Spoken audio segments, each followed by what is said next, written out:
Hello there, welcome back to my views and news. Some new stories from Ethiopia and Eritrea. Firstly, aid resumption. More than 3 months ago, USAID and World Food Programme suspended delivery of food aid to Ethiopia. Back then, Ethiopian authorities, including military regional forces, were accused of stealing of aid, smuggling of aid. Since then, talks have been underway between USAID, World Food Programme and Ethiopian government. The two organizations have been demanding transparency in aid distribution. It seems some progress has been made and USAID has announced resumption of food aid with some restrictions. Secondly, it is being claimed by Fano fighters that they have captured and some say killed as well, a member of Ethiopian intelligence agency. This is the first time since the start of the ongoing unrest in the Amhara region that we have heard about the arrest of a member of NISS. Thirdly, arrest or capturing by Fano fighters. Thirdly, we know that last year, Eritrean opposition diaspora community members formed Brigade Nehamedo, opposition group. The primary task of this group is to disrupt, to stop all pro-Eritrean government festivals, programs organized in Europe, America. To counter Brigade Nehamedo, a group has been formed by pro-Eritrean government diaspora community. Of course, Eritrean government is behind the formation of this front, I would say, because people from different countries, different organizations are part of this front reportedly. Firstly, viewers, let's start from Ethiopia. People say, Sajid, you don't share any good news about Ethiopia. You only project conflicts in Ethiopia. Why is that? I would be the first one to share positive developments about Ethiopia. Whenever we talk about conflicts, it does not mean we are aggravating the conflicts. Rather, conflict reporting is part of conflict resolution. You cannot resolve a conflict if you cannot understand it. Understanding a conflict helps you in deciding how to resolve it. So, I do videos about positive developments too, but the videos on conflict are also from a positive point of view. We want these conflicts to end. That is why we call for peace, dialogue, negotiations, but parties don't listen. They want their narratives to be projected on news outlets, on YouTube channels, etc. Good news, welcoming news for Ethiopia, that aid for Ethiopians, because 3 to 4 months ago, USAID World Food Programme suspended delivery of food items to Ethiopia. They suspended the delivery in Tigray and then to entire Ethiopia. Back then, investigations were conducted. USAID World Food Programme accused Ethiopian military, regional governments, Tigray government officials, all that they were involved in stealing of aid, and some Ethiopian military officers were involved in smuggling of food aid into neighboring countries. The USAID World Food Programme demanded accountability and transparency. Tigray conducted an inquiry, arrested some individuals in connection with the inquiry. Federal government, I think, did not conduct any inquiry, it seems. We don't know if an inquiry was conducted by the federal government. The federal government announced to work in cooperation with USAID World Food Programme. Now, USAID has announced resumption of food aid to Ethiopia, limited resumption with some conditions. USAID has announced resumption of food aid to around 100,000 Ethiopians.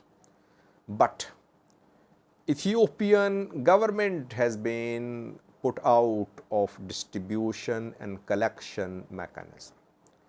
Government will have no say in deciding how to distribute the food items. Who will compile the lists of beneficiaries, the deserving people, government or USAID? I don't know, because it has been a demand of USAID that they want to compile lists, because lists were inflated. Lists of recipients of the aid were inflated. That was one of the methods by which aid was being stolen in Ethiopia. Now, USAID has announced resumption of food aid, but it wants more transparency. It is asking government to be more transparent, more cooperative in ensuring that aid reaches those people who are in dire need. Yes, firstly, we've been calling for resumption of food aid because this suspension of food aid was hitting poor Ethiopians, Tigrayans. We were hearing about deaths from hunger in Tigray, in parts of Amhara too, I think, in North Gondar. It was partly due to suspension of food aid by USAID World Food Program. But what USAID, WFP were saying should have been implemented too. If aid is stolen, it means that no aid organization is going to send aid to Ethiopia. So Ethiopian government should have ensured this transparency when aid distributions started years ago. But this aid distribution turned into a business for some people. People in power who minted money, smuggling aid, stealing aid meant for poor Ethiopians. There are some people who are disgusting. I mean, how can you imagine that you are stealing and smuggling aid which is meant for those people who are dying, who have nothing to survive on? But it happened. So, a good development for the government, for Ethiopian people especially. Secondly, first claim by Fano fighters about NISS. National Intelligence and Security Service of Ethiopia is Ethiopian intelligence agency. It is led by Temesgen Tirone, who is in charge of state of emergency mechanism as well, put in place in Ethiopia after the government announced a state of emergency in Amhara region a few months ago. NISS is one of the most powerful institutions in Ethiopia. Though NISS has long been accused of atrocities, high-handedness. When TPLF was in power back then, NISS was accused of the similar atrocities like it is accused now, corruption too. Fano fighters claimed they have captured and killed a NISS operative. In Wollo, it happened reportedly. I won't share picture of the service card of this NISS operative, though picture has been made public by Fano fighters. His name is Ababe Adicha Yikesha. Ababe Adicha Yikesha. In which circumstances was he captured by Fano fighters? Who provided information to Fano fighters? It's not clear, but first claim by Fano fighters that they have managed to capture a NISS operative. Some say he has been killed. NISS is involved, obviously, in Amhara region. NISS operatives work. People don't know about NISS operatives like intelligence agencies operatives. No one knows they are operating around common people. Sometimes their identities are revealed and they face the consequences of the disclosure of their identities. Somehow Fano fighters managed to get information and the NISS operative was captured by Fano fighters, not shown as alive. It seems that he has been killed by the Fano fighters. Thirdly was Eritrea, very important news story from Eritrea. These days, what is happening about Eritrea in terms of political changes is happening outside Eritrea. Nothing is happening in Eritrea because Eritrean government does not allow any protests, any gatherings. Only one party rule of Isaias Afwerki is in place for decades. But abroad, we are seeing that last year opposition groups organized themselves. They formed Brigade Nehamido. Bright Future Movement and others, they formed Brigade Nehamido, which was tasked with disrupting pro-Eritrean government programs in Europe, North America. Brigade Nehamido gradually, rather rapidly expanded. It started from Europe, now it is operating in Europe, Canada, America, Israel.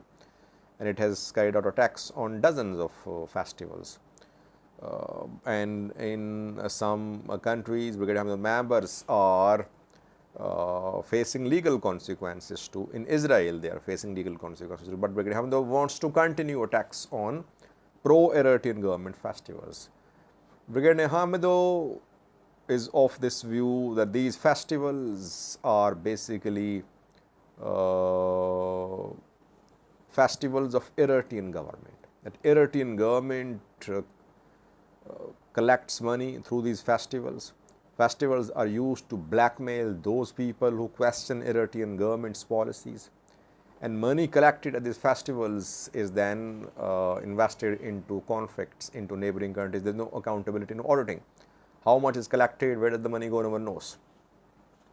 So, since last year, attacks on Eritrean pro-government festivals in Europe, America.